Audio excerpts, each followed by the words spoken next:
Mav's Coffee Clarity with Denise is brought to you in partnership with Drive Media and Consulting and their premier sponsors. Subscribe on your favorite streaming platforms and share. If you just found us, welcome.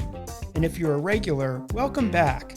Denise DiGrigoli has spent her life in the creative industries as an entrepreneur, helping people transform their visions into thriving businesses, working with individuals and teams to find their purpose and live their life vibrantly. On her pod, Denise delivers business intel and life hacks with wit and wisdom in short shots like a strong espresso with a solid sense of humor. Enjoy this episode of Mav's Coffee Clarity, and here's Mav. In today's solo shot with Mav, we're talking about how to stay relevant and stay true to yourself without losing your soul and finding your purpose. So I work with a lot of different clients, whether they're revamping their business, they're in a transformational career move, they've got to be in front of somebody on stage in an important meeting, and a host of other things.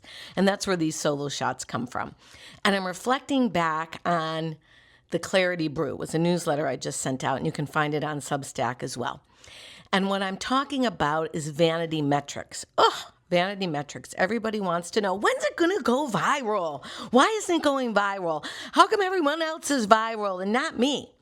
Listen, my friends, viral is for like J-Lo and the Kardashians and a host of other people that have spent years and time and money, bazillions of dollars investing in their vanity and their vanity metrics. So on a serious note, when I'm talking to clients about vanity metrics, I say it's really about connection.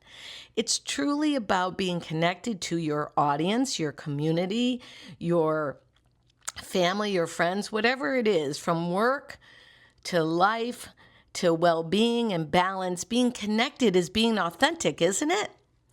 So in my newsletter, I talk about when I started. I started in 2024. Mav's Coffee Clarity was a way for me to stay connected to my audience, right? I'm busy, I'm running family business, I'm consulting, I'm doing creative pursuits for myself, and I still want to talk to people. I mean, I love to talk to people. It's been in my DNA since I could say DNA. And I thought, well, I want to start something that is meaningful, that I can have control over, and that I can do when it works for me, but I can still stay connected and add value to people's lives. So we're not a noisy show. We're not a gossipy show. We're not a political or religious show. We're Maverick Wisdom, one cup, one conversation at a time. So, okay, a little off the track there. What did it take to start a podcast? Oh my, you've got to have some grit and grace, my friends. You've got to be resourceful. You've got to be a lifelong learner. You've got to be curious, and you have to understand vanity metrics aren't going to come overnight. And I would venture to say, who wants vanity metrics? Vanity metrics, so some people pay for followers. Some people encourage other people to do their tweeting and their following and their liking and all that for them. And I'm not saying there's not a market for that. I'm saying that for me, it wasn't about vanity metrics. It was about being connected and offering a new platform. So there's several ways to be in media, right? You can be in print, you can blog, you can email, you can be on Instagram, you can be on X, you can be on TikTok, Blue Sky, Substack. I could give you all the social media platforms. And I could tell you that YouTube, people like visuals and, that maybe populates your SEO and brings you back to Google. I can give you all the stats and all the sciences. But at the same time, at the end of the day, you want to talk to people that want to listen to you, and you want to listen to people that you want to talk to. And by bringing something valuable to the table, hopefully that will grow your metrics. So metrics to me is, I want to know that you listened. I want to know that you like, but I also know that you're busy. So what we did was made it in shorter formats, and we made it available to everybody so you could take it on the go.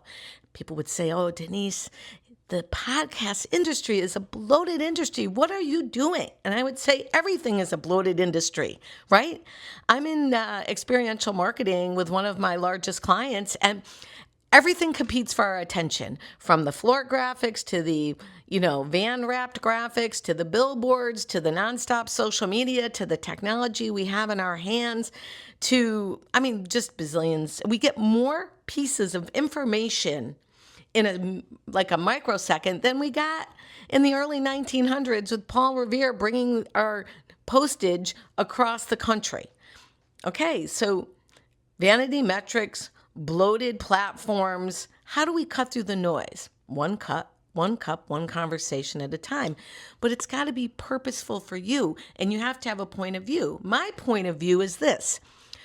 I like to share stories of entrepreneurship and creativity and people that are creative and people that are change makers, people that aren't afraid to work with a multi-generational population and at the same time aren't upset by whatever age they might be, right? I think every person is valuable. So in the world of mavericks, maverick minds, I think everybody's been a maverick for a minute, a moment, or a lifetime. And sharing your point of view is important. Sharing actually besides your point of view, your creativity and what made you you and how you made something, did something, transformed something was really important to many people that are entrepreneurs because we all learn from watching other people succeed and fail. And by sharing those stories of grit and tenacity, I think we learn. So the idea for Mav's Coffee Clarity was born. And in 2024, like I said, we didn't have a fancy studio. We started off rougher than this. Can you see? And we kept going. We have a studio in Fairfield. We take it on the go. So that's why I'm checking out this new on-the-go microphone. And I'm hoping it's going to work for today. You're going to let me know. I love to go on location. I love to make it easy for people. I think it's better when you see people in their settings sometimes. Not only maybe are they more relaxed, but there's more for you to visualize, consume, and feel and know about. And what I like about this when I'm training people is I always ask, what's working? What's working? And then we can talk about what's not working. So when you hear somebody's story, it's not like you have to cookie cutter and copy it or do it or feel bad that you're not there or feel bad that you're over there. It's that you take a little piece of that wisdom and apply that point of view maybe to something you're growing. So the feedback kept coming in saying, oh my gosh, I got over the fear of taking that second job interview by listening to Jenny Miller. And when I listened to Jenny Miller, it motivated me to say, yeah, no matter what age I am, I'm going to take that second job interview. And the feedback came in as a result of taking that second job interview. This listener, this person got the job, upped their salary by like 30 grand, working with different diverse people, younger people, older people, and really finding new value in her life. Other people that have gone through trials and tribulations and significant loss and started businesses as a result of those experiences are now sharing them with me on Mav's Coffee Clarity. So it helps me too. Everything that I learned from other entrepreneurs or creatives that are problem-solving oriented people that kind of pick up their boots and keep on walking when it's bad, I take those stories into my clients and I say, look, we know what's working, right? We can articulate what's working. We certainly can articulate what isn't working. But when we use other case studies, right? In marketing, we call them case studies. And often marketing is measured, or business development or revenue is marketing is measured strictly on revenue. Do you hear the train? We're out in the Berkshires. Isn't that great? We've got like a train coming down from Canada. I think it's a freight train twice a day. And it's just so vintagey and cool. But okay, sorry about the noise if you can hear it. These new mics will tell me the truth or not. And by the way, I'm doing this close-up profile like my friend Helen Polisi of the Mothership has encouraged me to do. So I tried different formats. I tried different settings. I tried different things to see if they work and to see what, the audience resonates with. And that's what marketing is about. Of course, we want to drive revenue. Of course, we want to have client retention. Of course, we want to have influencer referrals. We want people to like whatever it is we're promoting, selling, doing, even if it's not, let's take it down to something basic. If you cook a wonderful meal for your family, you want them to like it, right? If you go on vacation and you planned it for your friends, you want them to like it. Same thing, same idea of marketing, right? You think about it, you think about the end result, what it looks like to have been a success. That's what marketing is. How you make people feel, how the brand makes you feel. Then, yes, we need vanity metrics to a degree. We need to know that whatever we're doing to market our product, our services, or even our home cooked meal is working. So how do we measure that? We measure that by feedback. Oh my gosh, I love that dinner. Fabulous. Oh my God, that service really did this, that, and the other thing for me. Your product solved XYZ for me. Then we have social proof, right? And then we can certainly put that on social media platforms, but it informs us about how we're doing in our business and where we can continue to grow, improve, edit, modify. So marketing is definitely tapped into and measured by revenue. Of course, if we're not growing, we might be stagnant or moving backwards. But marketing and vanity metrics, for me, I don't look at the vanity metrics. We've been in this a year and a half. There have been times, because I'm busy consulting and working with my clients, that this has not fit my schedule and I wanted to quit. But I've had wonderful influences and wonderful mentors and good feedback from the audience that said, don't quit. You're really helping people. So what goes beyond staying relevant there is knowing your sense of purpose. Knowing why you're doing something. Why do you want to do that, Denise? Are you living up to the brand promise? Even though sometimes I get tired out and I feel like I might not be cutting it the way I want to cut it, it's not working fast enough for me, I go back to yet I'm getting the feedback. And if you've followed me at all, you know that I change all the buts in my work to yet. So I don't like B-U-T, but maybe it won't work, but maybe it will. I say yet, maybe it might not work, yet maybe it will. It just shifts that energy. So I think anytime you're working with yourself, your family, your friends, your children, your pets, and your clients, I start with a yet. That opens the door to possibilities. And that's also along the lines of improv, right? Yes, and. So if somebody says something really nutty to you that you don't agree with, you could come back with, so you agree, yes, and you have this fluid volley of a conversation, keeping engaged. That's, to me, the kind of metrics you want. You want engagement. You want authentic engagement.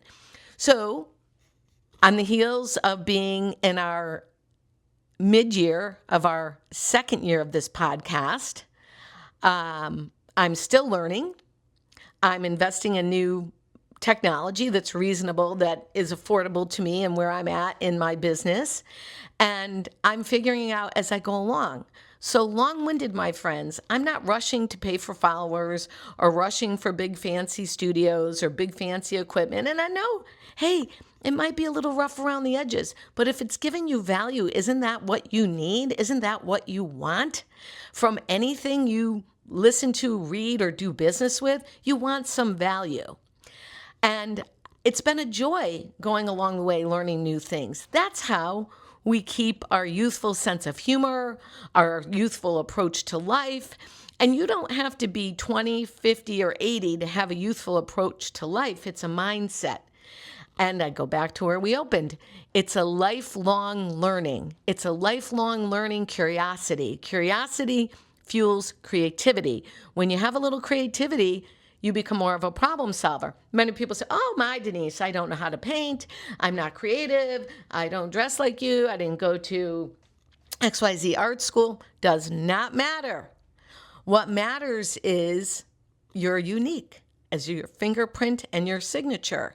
The way you dress, the clothes you choose, how you spice your foods, what hobbies you enjoy, how you help other people. These are all creative decision-making processes that make you creative. Don't have to be an artist to be creative. Now, yeah, many of the people I work with are creatives. They're entrepreneurs, they're innovators, they're nonprofits, they're change makers, they're small business. And in order to do any of those things, you got to have a little bit of a creative vein running through you. But what if you never exercise that creative muscle? You can start today. How you do that is just try to change your point of view from but to yet in your conversations and how you approach some of your work. And you'll find yourself venturing out. The other thing I would say, instead of worrying about vanity metrics, look at things that work for you and what you like.